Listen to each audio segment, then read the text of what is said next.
লবণ চাষ আপনারা দেখতে পাচ্ছেন, এই জমিতে লবণ চাষ করা হয়। আমরা যেমন বিভিন্ন জমিতে বিভিন্ন ধরনের শাক সবজি ধান পান অনেক কিছু চাষ করি, কিন্তু এই টেকনাফে কক্সবাজারের এই জায়গায় প্রত্যেকটা জমির মূল্য অনেক বেশি এবং এখানে লবণ চাষ করা হয়। আপনারা দেখতে পাচ্ছেন যে প্রথমে এই দিয়ে এই যে ড্রেন দিয়ে যেমন পানি সেচ দেওয়া হয়, এই পানি কিন্তু আসে সমুদ্র থেকে। আর সমুদ্র কিন্তু খুব কাছে, ওই যে আপনারা দেখতে পাচ্ছেন দূর দিগন্তে যে দেখা যাচ্ছে, ওটা কিন্তু ওই যে গাছপালার পাশেই কিন্তু সমুদ্র। এই সমুদ্রের পানি কিন্তু লবণাক্ত, আর এই পানিই কিন্তু এই ড্রেন দিয়ে চলে আসে। তারপর বিভিন্ন প্রসেসিং করে এখানের কৃষকরা। এদের মূলত ধান চাষ বা অন্যান্য চাষের চেয়েও সবচেয়ে গুরুত্বপূর্ণ বিষয় হলো যে এরা এখানে এই লবণ চাষ করে।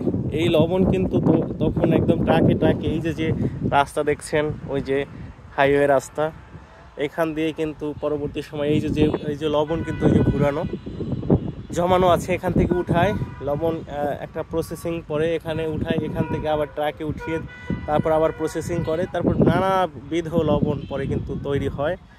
আর এই লবণ কিন্তু খুবই একটা, ওই যে আপনারা দূর দিগন্তে সব কিন্তু দেখতে পাচ্ছেন, মূলত সবই লবণ একদম, মানে এই পুরো সমুদ্রের তীর থেকে এই আশেপাশে রাস্তার সব জায়গায় কিন্তু এই জমিগুলো অনেক বেশি দামি এবং এখান থেকে লাখ লাখ টাকা সম্ভবত হয় এই লবণ চাষের মাধ্যমে। এই লবণ চাষ কে কতটুকু ভালো করতে পারছে এর মাধ্যমে কিন্তু বোঝা যায়। আর আমরা যে নিত্য নৈমিত্তিক লবণ, এখান থেকে আয়রন সহ আরও অনেক কিছু আমরা পাই, আপনারা জানেন। এবং নিত্য প্রয়োজনীয় যে দ্রব্য, এর ভিতর লবণ একটি, আমরা জানি। দেখতে পাচ্ছেন এই যে লবণ, এটা হয়তো এই লবণটা এরকম রোদে, এই লবণটা এখন হচ্ছে, এরপরে উঠানো হবে। এই একটা জায়গা বিভিন্ন, ওই যে এই পানিগুলো ড্রেনের মাধ্যমে আসে। আর এই লবণ নিয়ে ওই কৃষকরা বিভিন্ন জায়গায় লবণ এই যে ভুরাচ্ছে, ওই ওখানে এই সঞ্চিত জায়গা থেকে তারপরে এখানে ট্রাকে নিয়ে যায় লবণ। এই তো অসাধারণ একটা জায়গা, আশেপাশে অন্যরকম একটা বিষয়। আমি জীবনের প্রথম এটি দেখতে পাচ্ছি, যেটি সত্যিই অনেক মনোমুগ্ধকর এবং বেশ ভালো লাগছে।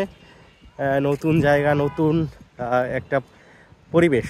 আরেকটা বিষয় হলো যে জীবনে যা কিছুই থাকুক না কেন, যদি আপনি সুস্থ সবল থাকেন এবং যদি আপনার বিভিন্ন জায়গায় ঘোরার সামর্থ্য থাকে, এর থেকে ভালো জীবন আর হতে পারে না।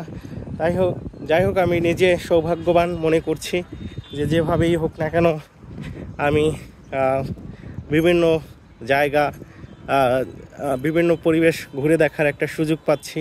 মহান সৃষ্টিকর্তার প্রতি জানাই।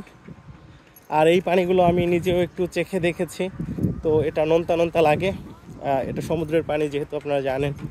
তো ঠিক আছে, সবাই অনেক ভালো থাকুন, অনেক সুস্থ থাকুন। আর অবশ্যই আপনারা লাইক ফলো কমেন্ট দিয়ে সাথে থাকবেন, ভালো থাকবেন। ধন্যবাদ সবাইকে।